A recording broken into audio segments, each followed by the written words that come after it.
Greetings dear viewer and welcome to this new episode of my survival Minecraft Let's Play. I am Iwot reporting from the intricate world of awesome things, which is the name of my survival Minecraft world. And ladies and gentlemen, we have updated our game version. We are currently playing on version 1.21.5 and that means that there is new things in this game to do, which we will certainly be doing or looking for in this episode. Besides that, I also want to do something that was already possible in the previous version, but we just didn't get to, and that is build a creeper farm. Ladies and gentlemen, to do everything I want to do, I think we have to move on, so can we please play the intro?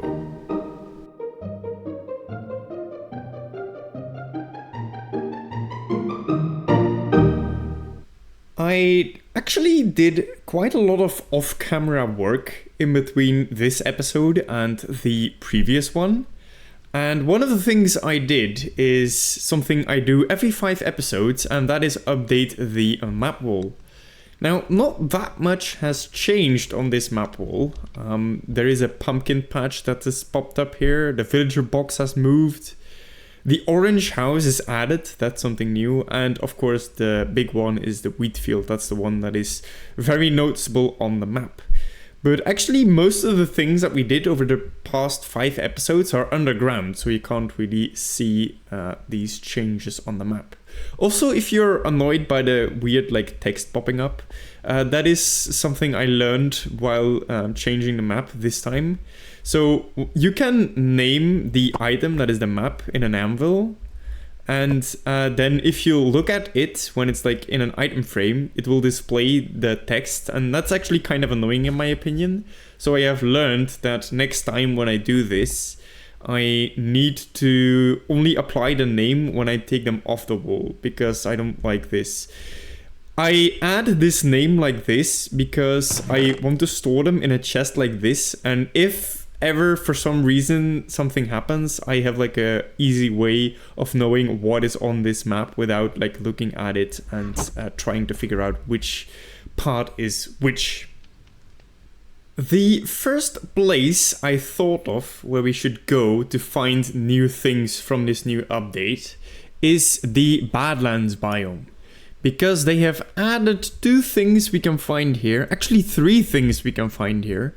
They've added dry grass variants, a firefly bush, and cactus flowers. We have kind of come here at an unfortunate timing, however, because it is turning nighttime, which will make exploring a little bit more difficult. I feel like I want to explore in that direction. Ladies and gentlemen, we have found some of the new blocks in this update. Right in front of me there are some of the new dried grass blocks. And we didn't really have to travel that far to find them. Basically on the other side of this hill is the hill which we mine for terracotta. And that is kind of intended. I am always very cautious about exploring my world because I don't want to have to travel thousands of blocks to get anything new. So that's why I always try to limit exploration to a minimum. Anyway, now that we are here, we are going to take some of these home. I brought some shears so I can harvest them. I also brought a silk touch hoe in case that is better. But I know from experience, for example on the dead bush, the silk touch hoe does not work and the shears do, so I brought both. Right, we can bone meal this once we have some, so I don't think we should go completely overboard with these. Also, everywhere underneath this Badlands biome, there is this lush cave biome, and there are some plants in there that we don't have stock of. So for example these drip leaf things, I might take these home as well, simply because then we have access to those again as well. Right, now I know for a fact that another one of the blocks that we are looking for can generate along the water here. Oh, there's another thing I want to draw your attention to. I don't think it is going to be very noticeable in the video, but you can hear it ever so slightly. They have added like sandy wind sounds here, and it is very subtle, but I think it's actually kind of nice. I kind of like it. Though I think it will work much better in like an actual desert with not the red sand, with the yellow sand. And over here we have one of the other blocks that we were looking for. Though we could basically craft this one in a furnace or melt this one in a furnace at home too, so it doesn't really matter that we find them. I don't think you can bone meal these. You have to smelt leaves in a furnace to get these, so we'll experiment with those in a moment. Let's walk along the shore here and see what we find. It's kind of interesting how the cave generation kind of went to the surface here. But I don't think that's intended, but I actually like it. And I don't think they're going to be that rare, because I have seen people on the internet get them quite quickly. Oh, there we have. Here we go, ladies and gentlemen.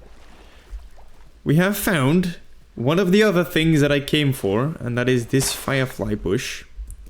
And using bone meal, we can copy it at home. Now I am going to go back to the nether portal and go to a different area to find some of the other plants that we are looking for, because I think we have everything that we kind of need from this biome, and as I said earlier, I am very cautious of exploring too much in our world, so I'm going back. Only a couple of new blocks remain, and for the next couple blocks we are going to start an exploration directly at our base. So over there obviously is where we've built all of our things, and we are going to explore in that direction. So what we are going to do is we are going to try and follow the Salmon River here, because this is the Salmon River where all the way back in episode 1 we got our first food in the form of salmon. And we are going to kind of follow the river along this right side. And it should not be too far before we find new terrain, because I don't think we have really been in this direction very far ever before. I already know what we are going towards. We are going towards a meadow biome, because that has the new flowers. And we are also looking for a new like bush plant thing. I know that there should be a new meadow biome over in that direction. It should be on like a small hill. Ah, here we go, ladies and gentlemen.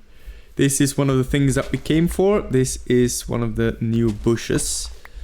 There we go. Let's harvest them all. We can reproduce those using bone meal. And I think, yeah, over there is the biome that we are looking for. So as you can see, it was maybe like a 5-minute trip to this place. So that is really nice if you really think about how and when you explore, that everything is always close by when new stuff comes out. Boop. Ladies and gentlemen, I have collected all of the blocks that came out in this new update, and I have to say that overall I am very happy with what we have got here. So you have these dry shrubbery plants over here, which I really like. Actually, if I would have known they should come out, I probably would have incorporated some of these in the farmland build that we did in the previous episode. These firefly things, over here I have a little point of critique though. Why are their animations like synced? It looks really weird if you have a lot of them together like this, but if you have them spread out, it's fine. These dried leaves are really good, especially because you can place them on anything. These I think are my favorite addition, these like yellow and white flowers. This bush is just another bush like the tall grass. And I think one of my favorite things, or the favorite thing, is this pink flower thing from the cactus. So when a cactus grows, I think it has like a chance of becoming a flower like that. But the reason this is like such a good addition is because you can place it on anything, or almost anything. Like you can place it on like planks and stuff, and you can place it on like you know, on stone, and that really gives us a lot of options to decorate with it. Probably on like the big pots as well. However, this like new feature of how cactus grows might break our cactus farm, so we'll have to check that. And besides that, I think I am going to incorporate most of these blocks in my builds every now and then, and maybe we'll revisit some of our other builds that we've already done and spend a little bit of time, not too much, to swap out some of the things with the new blocks. Anyway, let's move on to the thing I want to do in this episode. The project for this episode is building a creeper farm, and I want to build this creeper farm in this room right here that we prepared in the last episode. But before we get started, I feel like I want to show you something, and to show you that, I am going to activate this shitty freecam mode, and I'm going to fly into the floor. And doing so allows us to see all of the caves in the surrounding area. Because what I did off camera in between episodes is I tried to light up all of the caves in the surrounding areas.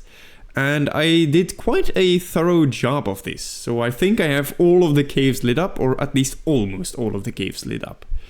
Doing this will reduce the amount of places where mobs can spawn in the surrounding area, and that should increase the efficiency of any mob farm we build. This actually took quite a bit of time, but I showed you like the start of it at the end of last episode. And there is still like stuff to do down there, because I intentionally left a lot of the ores that I came by like unmined. Because I kind of want to try a mining session where all the caves are already like secured, because I feel like that would give a very strange dynamic that is unusual for when you go mining. Anyway, let's start building this, and I feel like I want to build this backwards. And what I mean by that is I want to build the functional parts last, and I want to start with decorating it, which is kind of like unusual. Usually you want to start with building the functional parts first, because obviously those are the most crucial. But today I feel like I want to switch things up, and I want to decorate this room first. So let's get started. So we have this water feature that is coming through right here, and I feel like it would be nice if we can somehow continue that water feature, like going through this room as well. And I feel like this is like the layout that we want to have, and then maybe on the other side, like over here, we have a door to new stuff. So yeah, I feel like this is the layout that I want to go with this room. Let's now place in the floor and maybe start the wall already as well.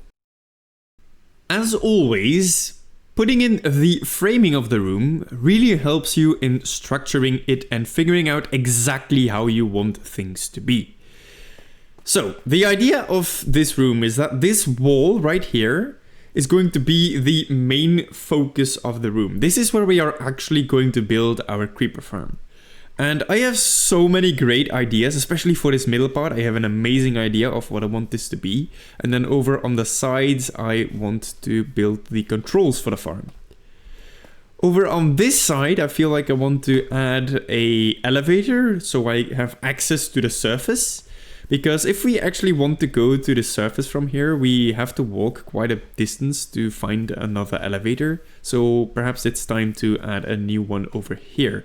I also do that because if we dig in this direction, we can't really go too far before we collide into stuff we have built earlier underground here. That's also why we built the creeper farm on this side, because on this direction we have as much space as we want, basically. And then the other walls, I think I am just going to try and decorate a little bit. And for that, I have inspired myself by the random holes in the wall right here, because they appeared a little bit as like a face to me. So I was like, yeah, maybe we can make it like a proper face in the wall if we try to decorate it like this. Okay, next up, I think I am going to decorate the walls, and I'm going to try and go for a green color palette, because I don't think we have a room with a green color palette yet. Adding in the terracotta in the walls really makes it feel like we've made a lot of progression and done a lot of stuff, even though the actual like work that went into this is not that much. I also already started adding in some leaves in the ceiling, as we always do in our underground base. Which, by the way, they've added like these falling leaves, and now we get falling leaves in our base. And actually, I think that's kind of nice, because that way we get some movement. Anyway, let's go back to our project. I think next up I am going to add a lot more details. I'm going to do this and that, and I'm going to add the details to the entrances and exits.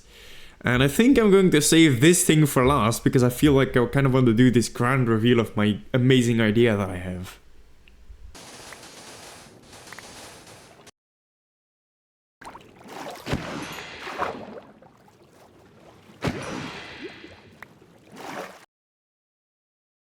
Alright, ladies and gentlemen, I added a bunch of details to this room, some small but some rather big, as you can see.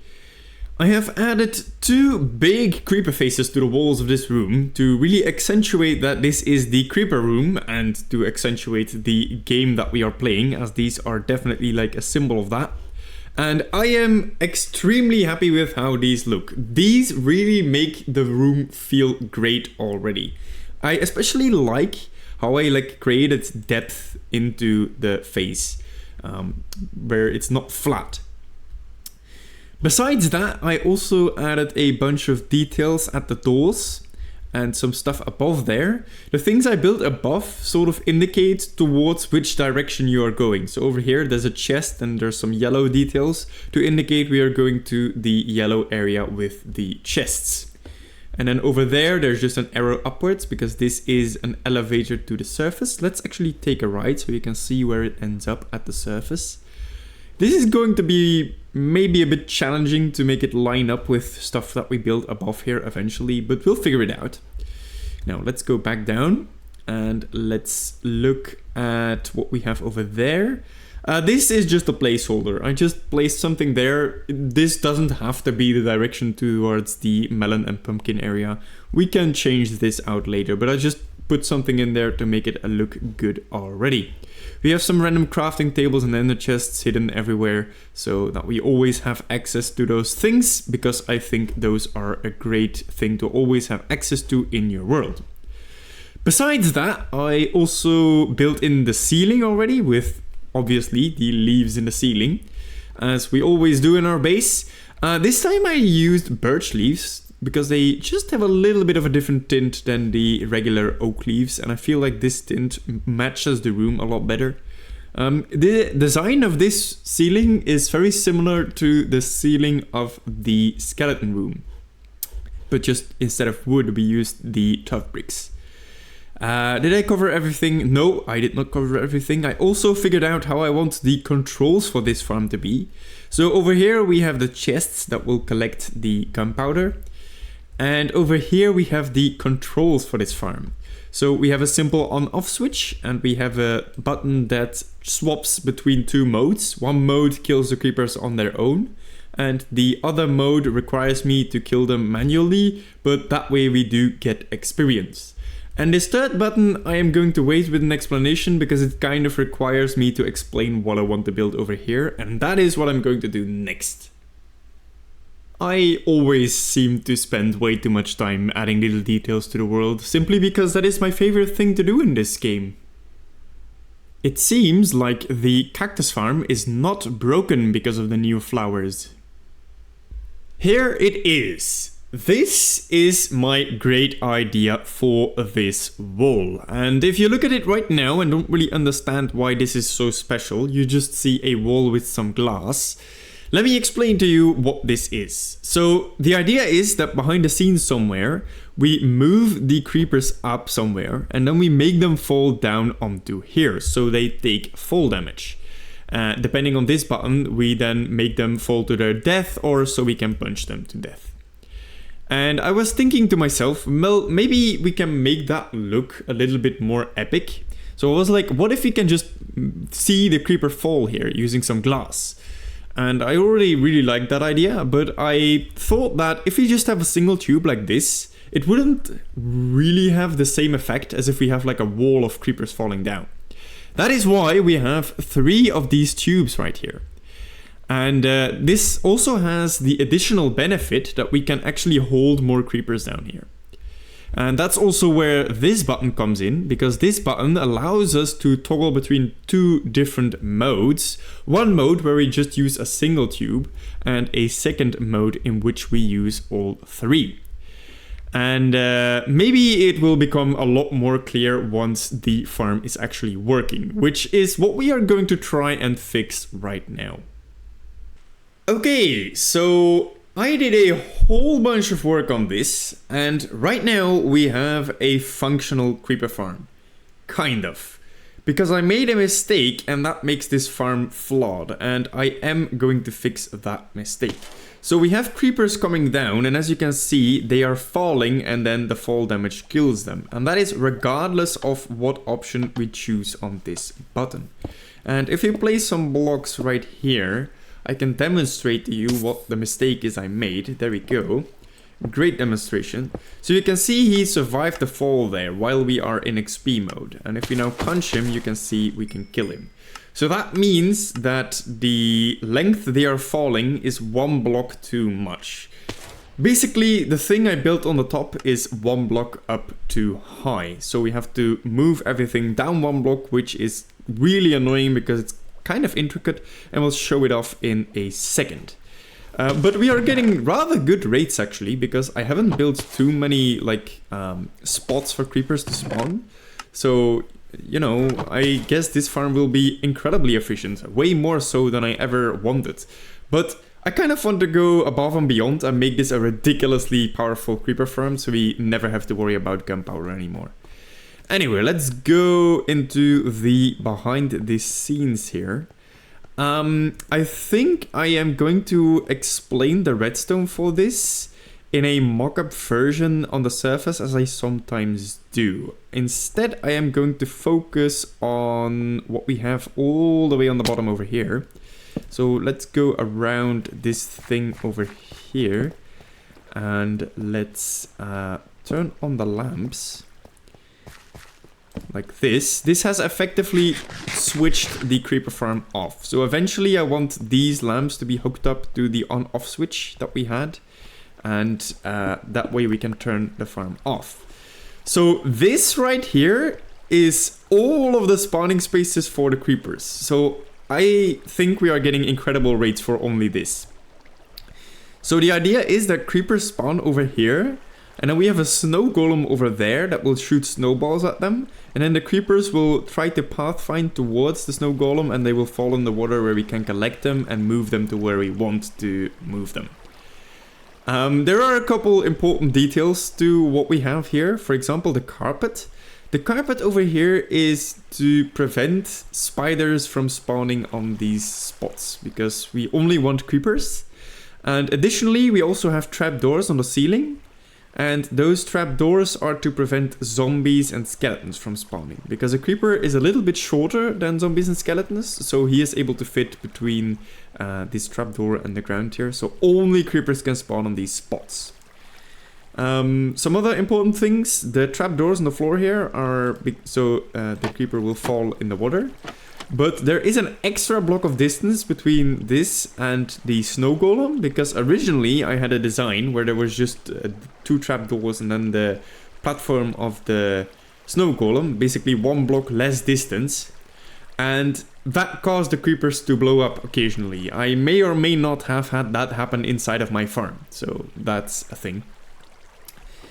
I think I will add like additional layers similar to this on top of this one. So what we do is we just clear the ceiling like this and just add a second snow golem on the top.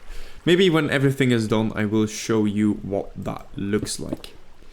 Now let's go back up to the top, and I think I am first of all going to explain the redstone to you. Then I am going to fix it in the real version, and then at the end I'm just going to see how amazing this farm is going to be. But let's just take a look at the mess that I have to fix now. So here we have the redstone of the different buttons going up. And it goes up to a mess up on the top here, and I have to move everything one block down. So all of this stuff has to move one block down, which is kind of annoying actually, because we are using redstone torches like this to bring the power up. So if we move everything one block down, everything is going to like misalign. So we'll see how we do this, but that's a thing that will ask its time. And let's now explain how everything works here. Okay, so I have been working on this farm a bit more off camera, and the more I am working on it, the more I start to see its flaws. And right now I basically have two options. I can either tear everything down and just start anew with a different design, or I can fix it with a band-aid solution. And I know from experience that if I choose for that second option, fix it and leave the flaw in there, it is going to bother me. And because I know that, I feel like I have to call it now and start over now. The things that I am going to change are the mechanism up on the top. I'm going to redesign it completely instead of trying to fix it and move everything up one block. And secondly, because the rates we were getting from a single platform were already quite high, I am going to reduce the intended number of platforms that I have in mind here. And that also means that we can move the lowest platform right here up a lot, which would speed up the processing of the creepers. So yeah, that means we have to spend a lot of time in this thing, and that also means that there will be some weird, strange holes over here. And I know from experience this will be the best option in the long term for me personally. So yeah, I mean, there will be a lot of work done off camera here, but in the end, I'll show you the results so you know what the end state of this will be.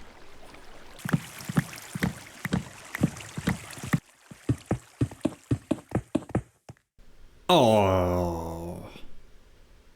Ladies and gentlemen, I hereby declare the Creeper Farm a finished project. I love this farm, and this creeper wall right here with the creepers falling over here turned out exactly as I envisioned it in the beginning. And from this point on, I think we can use all the gunpowder we ever want, because this creeper farm produces a lot of gunpowder. Now, keep in mind that the majority of what is in this chest is produced while testing this, while I'm still working on it. But even then, it will produce more gunpowder than we will ever need.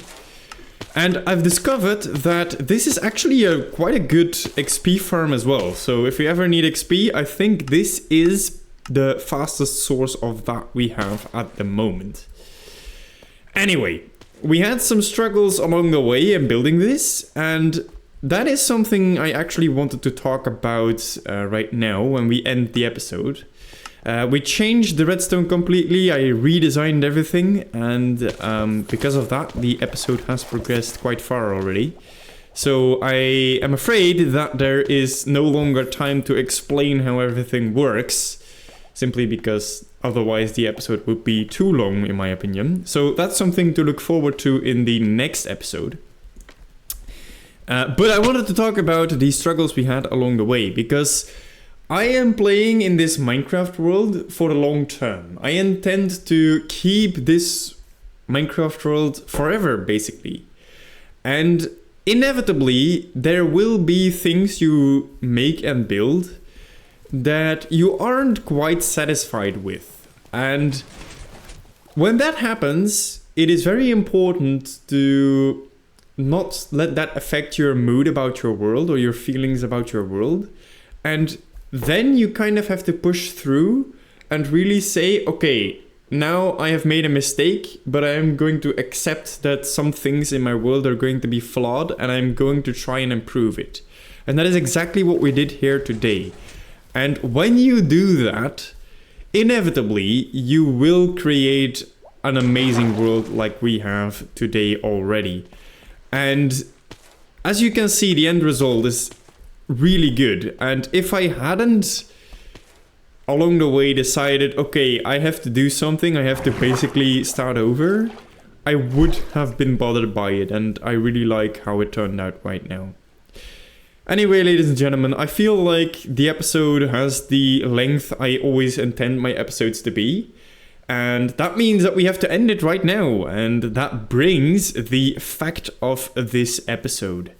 And the fact of the video today is that the Sudoku, like we know it today, with 9 rows and 9 columns, and you fill in the numbers 1 to 9 in every row and every column, and every 3 by 3, and they cannot repeat. That version of the modern Sudoku is only invented in 1979. Ladies and gentlemen, I would like to thank you for watching, especially if you watched all the way till the end. I hope I can see you in the next episode, so I can explain you the redstone of this thing.